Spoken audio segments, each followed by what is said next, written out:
नमस्कार, हल्ला बोल टीवी देख रहे हैं आप। मैं हूं आपके साथ प्रियंका। देखिए, जिस तरीके से बिहार में बुलडोजर एक्शन जारी है, उस बीच मोतिहारी में 6 पक्के घर गिराए गए बुलडोजर एक्शन के तहत। इतना ही नहीं, डर से पटना में कई लोग जो अवैध कब्जा हो रखा है, कई लोग तो डर से खुद ही वहां से हट गए हैं।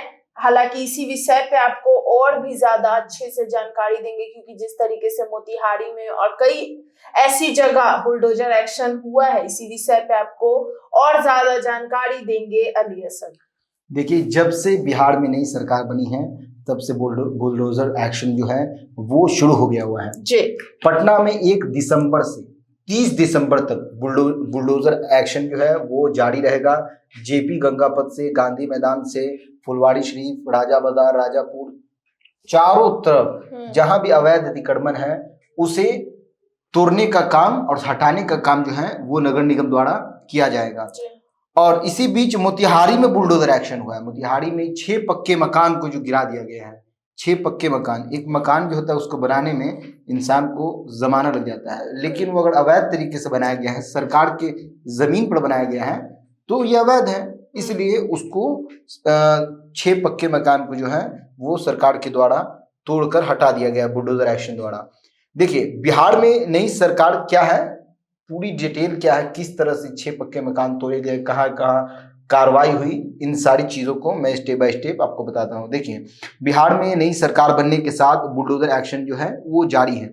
मोतिहारी में 6 पक्के मकान को गिराया गया है। बिहार शरीफ नगर निगम ने आज सोहसराय इलाके में अतिक्रमण हटाया। इस दौरान सड़क पर लगी दुकानों को हटाया गया। सड़क पर लगे शेड और चबूतरों को हथौड़ों से तोड़कर गिरा दिया गया। इस दौरान महिला पुलिस की भी तैनाती दिखाई दी। भागलपुर में भी अतिक्रमण हटाने की कार्रवाई शुरू हो गई है। शहर के विभिन्न हिस्सों में नगर निगम, ट्रैफिक पुलिस और जिला प्रशासन की संयुक्त टीम जो है वो अभियान चलाकर अतिक्रमण हटा रही है। टीम ने दुकानदारों और फुटपाथ विक्रेताओं को माइकिंग कर चेतावनी भी दी है कि वे खुद रास्ता खाली कर दे, नहीं तो भारी जुर्माना लगाया जाएगा। पटना के बाढ़ में लोग जो है वो डर से खुद ब खुद कब्जा जो है उसे छोड़ रहे हैं और अतिक्रमण जो कराए हैं उसे तोड़कर वहां से खुद हटा रहे हैं, ताकि सरकार के द्वारा जब कार्रवाई की जाएगी तो उससे बहुत ज्यादा नुकसान होगा। देखिए, जब भी कोई अवैध तरीके से अतिक्रमण करता है और मकान बनाता है तो उसके अंदर खुद डर भी होता है। सरकार जो है, सरकार के दिल में रहम नाम की कोई चीज नहीं है। सरकार की जमीन पर आपने बनाया है तो वो जाहिर सी बात टूटेगा। और जब सरकार के द्वारा जनता पर कार्रवाई की जाती है तो जनता रोते हैं, बिलबिलाते हैं, लेकिन उनको खुद समझना चाहिए कि आप सरकार की जमीन पर अवैध तरीके से घर क्यों बना रहे हैं। वो आपकी जमीन नहीं है, न वो जगह आपका है। उसके बाद भी बार बार सरकार के द्वारा मना करने के बाद भी आप उस पर बना रहे हैं तो जाहिर सी बात सरकार कार्रवाई करेगी। जुर्माना लगाया जाता है। जब भी गाड़ी स्पीड चलाता है कोई तो उसमें जुर्माना लगाया जाता है। बिना हेलमेट के चलाता है जुर्माना लगाया जाता है। इसलिए लगाया जाता है ताकि एक जो सीमित लिमिट जो बनाई गई है उसके तहत आदमी चले, नहीं तो रूल का जो उल्लंघन करेगा उस पर कार्रवाई होना जरूरी है। कार्रवाई नहीं किया जाएगा तो लोग नहीं मानेंगे, बिना कार्रवाई के मानते ही नहीं है। तो इसलिए अवैध तरीके से अतिक्रमण जो है उसको हटाया जाता है, अवैध अतिक्रमण को। इसी तरीके से मोतिहारी में 6 पक्के मकान जो है वो गिराए गए हैं। मोतिहारी जिले में अतिक्रमण के खिलाफ प्रशासन की सख्त कार्रवाई जारी है।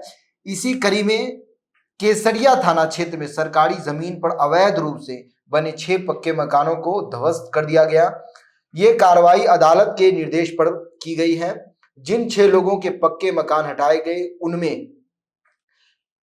इल्मदार शेख, कसमदार और सैफुल्ला, सफ़ी अहमद, रुबैरा खातून और मन मंजूर आलम शामिल हैं। इन सभी ने सरकारी रास्ते को घेर कर पक्का निर्माण कर लिया था। इससे आम लोगों को आने जाने में समस्या हो रही थी।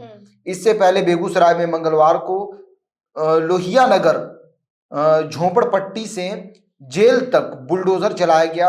लोहिया नगर गुमटी के पास से 100 से अधिक जो झोपड़पट्टी है वो दुकान और घर को जो है वहां से हटा दिया गया। इस दौरान अतिक्रमणकारियों ने विरोध भी किया। लेकिन भारी संख्या में पुलिस और प्रशासनिक अधिकारी मौजूद रहे। इस कारण उनकी एक न चली। अतिक्रमण हटाने के दौरान बवाल हो गया।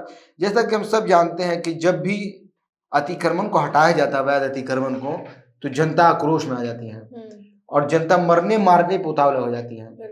इसी तरह के एक बिहार से एक जगह, उसका नाम मुझे याद नहीं आ रहा है, वहां भी अतिक्रमण के दौरान जो है अवैध अतिक्रमण को हटाने का पुलिस प्रशासन द्वारा काम किया जा रहा था, अवैध अतिक्रमण को हटाया जा रहा था। इस बीच जनता जो है पुलिस पर ही ईंटें पत्थर से वार करने लगती है और वहां पे भारी बवाल हो जाता है। उसके बाद किसी तरह पुलिस जो है जनता को शांत करती है।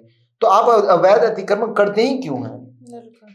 रोड पर अगर आप मान लिए 15-20 फुट का रोड है चौड़ाई में और उसमें 3 फुट इधर 3 फुट उधर, दोनों साइड से ठेला दुकान इस तरह को लगा लेते हैं लोग, आने जाने में दिक्कत है। और जाम की समस्या पटना में कितनी है, पटना नहीं पूरे बिहार में जाम की समस्या बहुत है।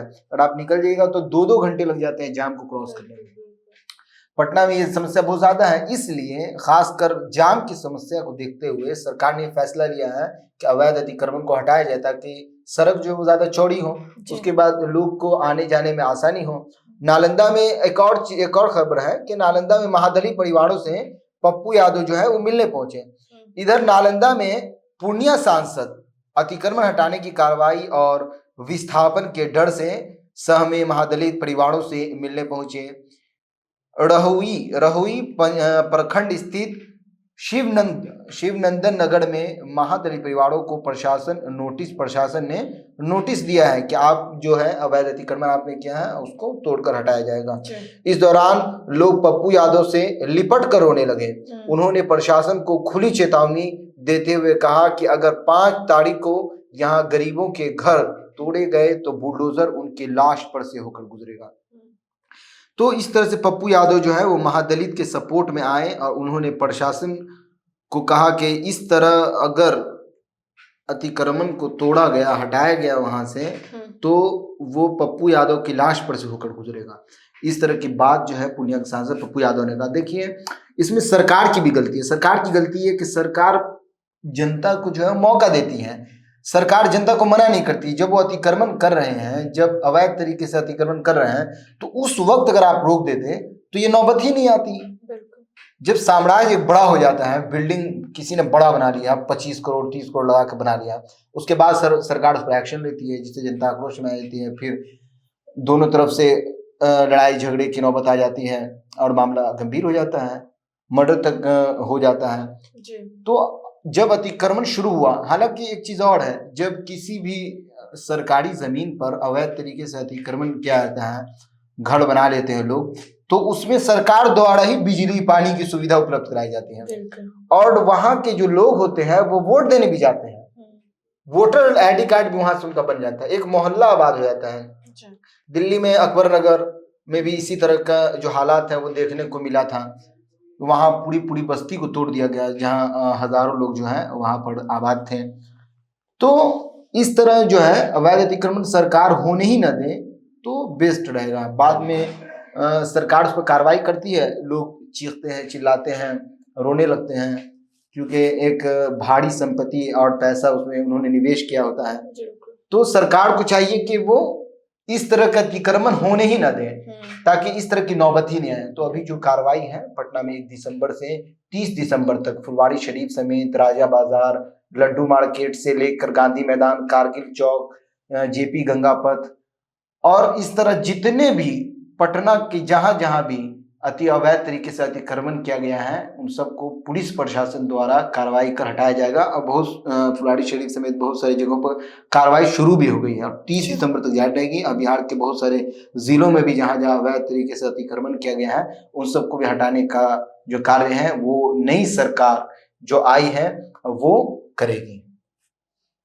तो सुना आपने, इन सबको लेकर आपकी क्या राय हमें कमेंट बॉक्स में बताएं। फिलहाल इस पेशकश में इतना ही। आगे की खबर देखने के लिए बने रहे हल्ला बोल टीवी के साथ। धन्यवाद।